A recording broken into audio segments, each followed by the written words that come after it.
Did you ever stop and wonder if you could be related to everyone with your last name? Just think if you're a Lincoln, how you'd be congratulated if Honest Abe were someone you could claim. To clear up any mystery, just check your family history. Genealogy's the name of the game. Now some ancestors you'll find you want to hide, but most of them will fill your heart with pride. Oh, your family tree, your family tree. Check your genealogy, find who was who and how who came to be. On your family tree. Welcome, listeners, to the Genealogy radio show, the radio show that's keeping you in the loop. Today's show is all about Coshe Mange O'Keif, a really unusual name, but what a treasure trove for genealogists and family history researchers. This was a collection compiled by Albert Eugene Casey over his lifetime, and it contains 3 million names, and it pertains to an area in Cork, Kerry, Limerick and certain parts of Waterford. But Coshe Mange itself is an area of 13,000 acres, and it would have involved the ancestral home of Albert Eugene Casey. That's why he focused on this area, because he was a keen genealogist, and we now have 16 volumes, over 3 feet, beautiful bound books, but they need to be digitised. So although we have certain parts digitised, they're very much in print version. So today's show is going to tell you what's in that collection and also what Coshe Mange is about. So the best description of this in modern day terms can be gleaned from Ray Marshall, who wrote this for the Seps magazine, and this is available online. Quote, "What if someone told you there exists an Irish resource with over 3 million names, most not duplicated, all indexed alphabetically? You probably would find it hard to believe. If your ancestors didn't live within the area covered in the O'Keif Coshe Mange, Sliabh Luachra and Upper Blackwater in Ireland series, a collection of 16 enormous volumes of primary, secondary, genealogical and historical records of Ireland." So this is what it contains. Albert Casey, a pathologist of Irish parentage, his parents were both in this region, found the almost incomprehensible title for his series on a 1605 map. The O'Keifes were the kings and owners of southern and western Duhallow before that time. Coshe Mange comes from the Main River, and it's in the eastern Magonaghy barony in Kerry, and Sliabh Luachra, meaning the bog with cattle, and Upper Blackwater from the river of the same name, comprises portions of Muskerry, West Cork and Kerry baronies as well. The incomprehensible title of the lordship governing this area was quickly superseded by Tudor and Stuart conquest. And I look a lot at that in my own family, in my own research actually, in the 16th century. So this Gaelic Irish lordship of Mullaheath was created in the 14th century by Owen Moore McCarthy, the Lord of Coshe Mange, as a grant to his son Donal. And there was a Mullaheath Castle was also the seat of the paramount lordship of Coshe Mange as well. And the area in the territory of Coshe Mange is really important as well, because it's bounded by Newcastle, Tralee, Killarney, Mallow, and the primary emphasis of this area is really important as well, that it really includes the Sliabh Luachra, which is quite an important area because of how it's mountainous area of Cork-Kerry border, uninhabited at one point, and a wet, marshy, rushy mountain land of the old kingdom of Luachra. It was noticed in the first annals of Inishfallen in 534 when the king of Luachra won a battle against Tuathail Moel na Garb, and it came to light again 200 later with the death of Coine, the abbot of Ferna and Flanferna. Hundreds of years ago, this area was sparsely populated. It was an area of bogs, rushes, marshes and woodlands, an area only suitable for refugees trying to avoid the imperial authorities. Its remoteness and the barren soil proved attractive to those people as the authorities were less likely to bother them in their inhospitable environment. Settlement did not come to the remaining 1,000 square miles of Sliabh Luachra until the Desmond Rebellion in the 16th century. This rebellion ended with the death of Gerard Fitzgerald, the 15th Earl of Desmond in 1583. His last hiding place, Chalk on Irla, can be seen cut into a glen in the heart of the Sliabh Luachra Mountains near the source of the River Blackwater. The rebellion resulted in the scorched earth policy of Queen Elizabeth I's army, which devastated much of Munster. Men, women and children were put to the sword and land and crops were burned, resulting in a great famine, impacting on the area from Ventry to Cashel. So following this devastation, Munster began restoration with 500,000 acres being declared Crown property and being distributed to English landlords. Former inhabitants were gone at this stage, and these new areas became baronial landscapes. So we have the barony of Duhallow, we have other baronies coming into place. We have the introduction of landlords of the Alsworths of Newmarket Court, the creation of new towns that were more fitting of a Tudor and Stuart model and fitted into a civil or civility landscape of the time. Now, Albert O'Keif, or Albert Casey, his parentage and that he had origins in O'Keife's and so on, and we can see that through his genealogy, but he was fascinated by this area and he collected everything that had anything to do with it. So although I've been talking about a Tudor landscape, he didn't just collect things like that. He had a team of researchers which he paid and must have looked after in some way and over a 40-year period. And he got indexes, marriage licenses, wills and administrations, prerogative grants, abstracts, deeds, newspaper articles, maps, births, marriages, deaths, tithe allotments, everything. You might say, but what do we need the tithe allotments for? They're available freely online now in the National Archives. Well, you see, the thing about it is they were transcribed maybe in a different record, so you find missing records. Tony McCarthy has referred to the fact that you find missing baptisms that were never microfilmed in these series as well. 50 libraries in the world have this 16-volume set. So wherever you are in the States, you maybe have to travel a bit to get to look at them, and sometimes you'll need a magnifying glass because of the way they were put together, that some of the things are very hard to read. But they're well worth the visit.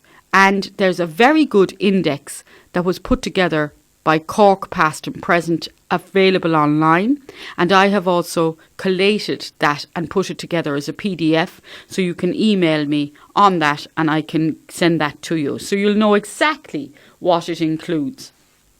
It's an alphabetical index, and I've divided it up as it has been in the Cork and the Kerry materials, and you're looking at administrative bonds, Aglish, tombstoning, Roman Catholic parish, Macroom, Annals of Ireland, Annals of the Four Masters, Ballingeary, Ballydesmond, Ballyedmond, the Betcher family, the Barony family, the Barry family, baronies, births, marriages, deaths, Boherbui Church, Buttevant, tombstone inscriptions, calendar of inquisitions. It's an ideal source for medievalists, so we love them because you've got the calendar of inquisitions post-mortem, County Cork, 1585 to 1693.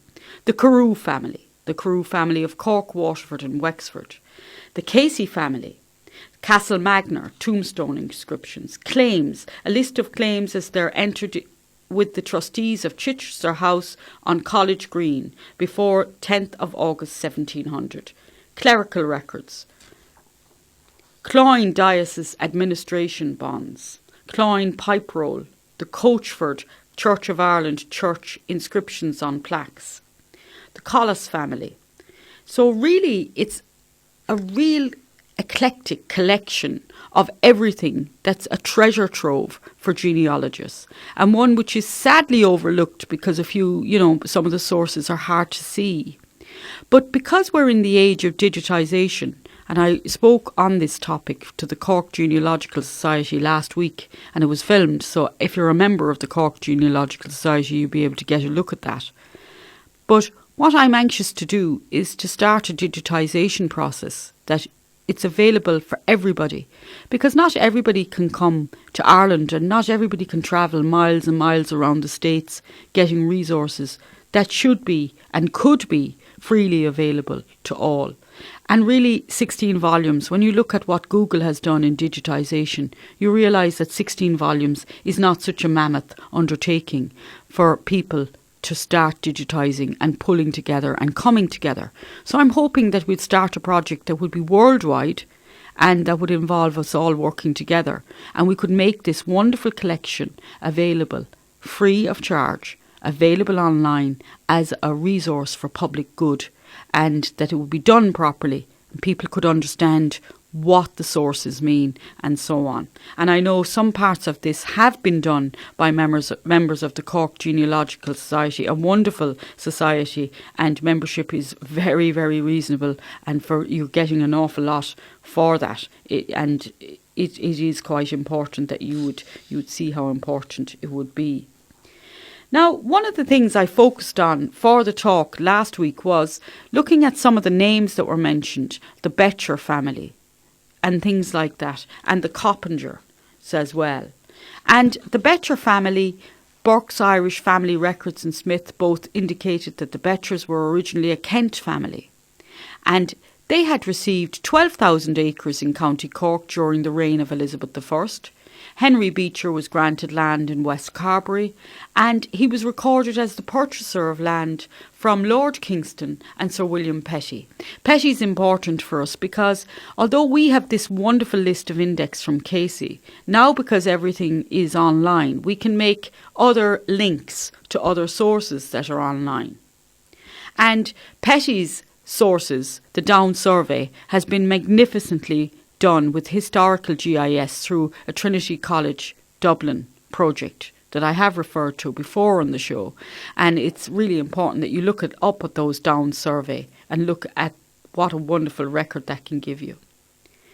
We see the marriage relationships of these Beechers who married the Ricksons of Ceciltown in County Cork. And we see how the name changes from Beecher to Betcher. So they drop an E. And he became a baronet in 1831. He married an actress, Miss O'Neill, and had a number of children. Griffith's valuation shows how these names hold on for the mother's name and the father's name become combined. So you have Sir William Rickson Beecher holding an estate in the parishes of Castlemagner, Clonfert, Kilmeen, Knocktemple and Subalter in the barony of Duhallow in County Cork. We see how these estates ended up that they had to be sold. You know, they were offered for sale in the Encumbered Estates Act, and you can see those sources in Find My Past. And the Encumbered Estates Act is a really valuable source for those looking, because it includes a report on the mines of Coolockmore and Coolockbeg.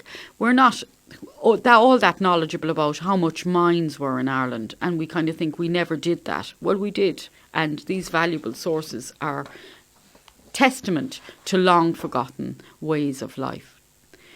We look at the estates of the representatives of John Beecher, and we can see just who the principal lessors were, the change of land, and exactly what happens then.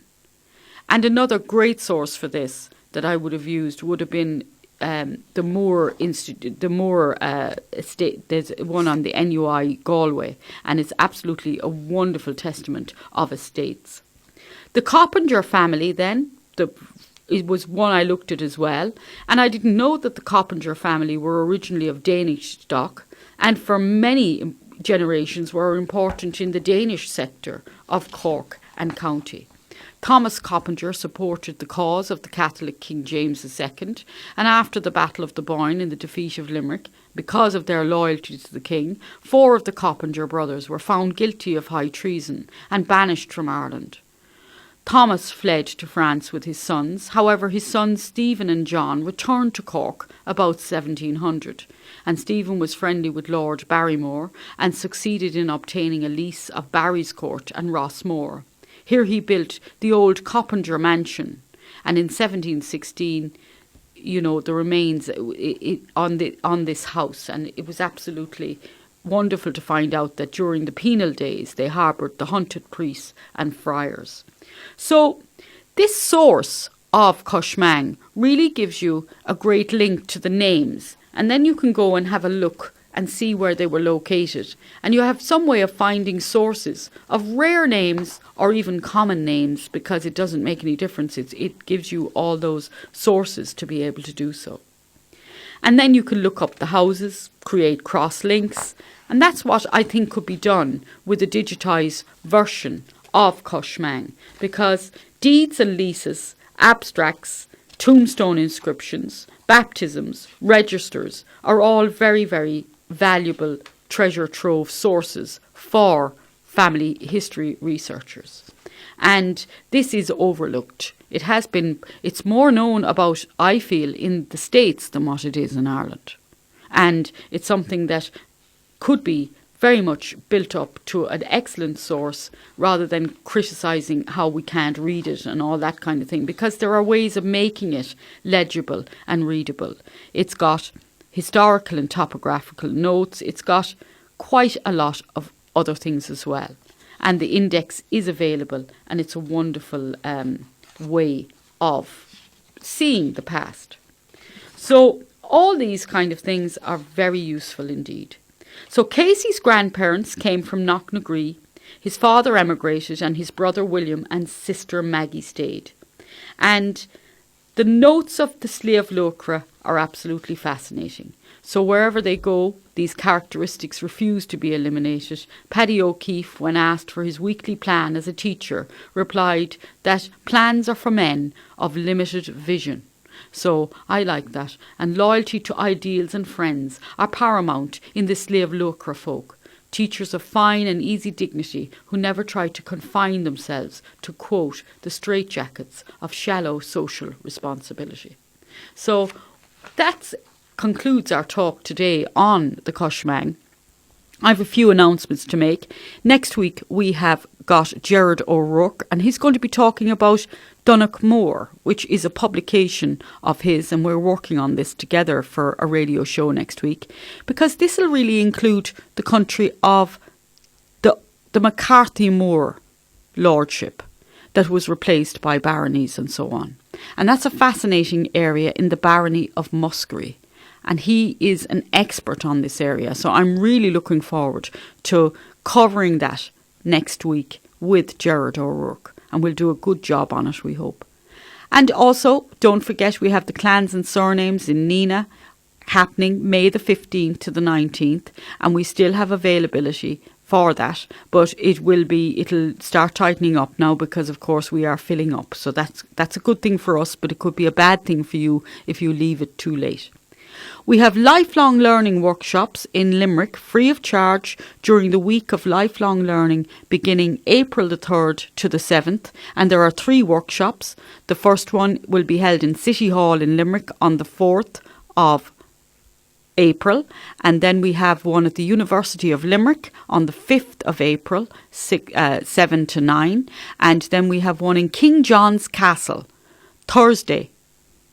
And it's in the afternoon, 2:30 to 4:30. So we have availability on all those, and they're free of charge, and the wonderful team that I'm mentoring at the moment will be looking after you, and they are absolutely fantastic, and they're looking forward to helping and supporting. It's a workshop rather than being talked at, and it'll definitely help anyone who's trying to start and trying to proceed, and who needs to know the free sources that are available and the ones that aren't, but which are worth paying for, and so on. So all this is very valuable information to have.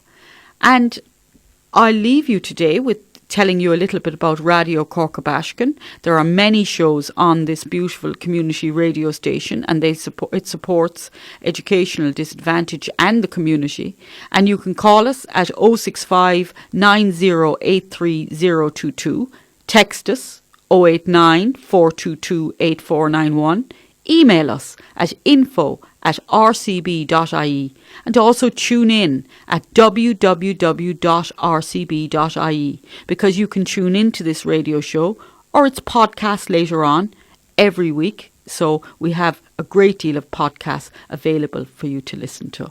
So goodbye for now and good St. Patrick's. Have a wonderful St. Patrick's Day and thank you for listening.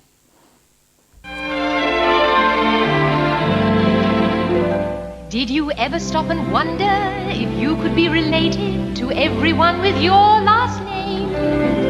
Just think if you're a Lincoln, how you'd be congratulated if Honest Abe were someone you could claim. To clear up any mystery, just check your family history. Genealogy's the name of the game. Now some ancestors you'll find you want to hide, but most of them will fill your heart with pride. Oh, your family tree, your family tree. Check your genealogy, find who was who and how who came to be. On your family tree.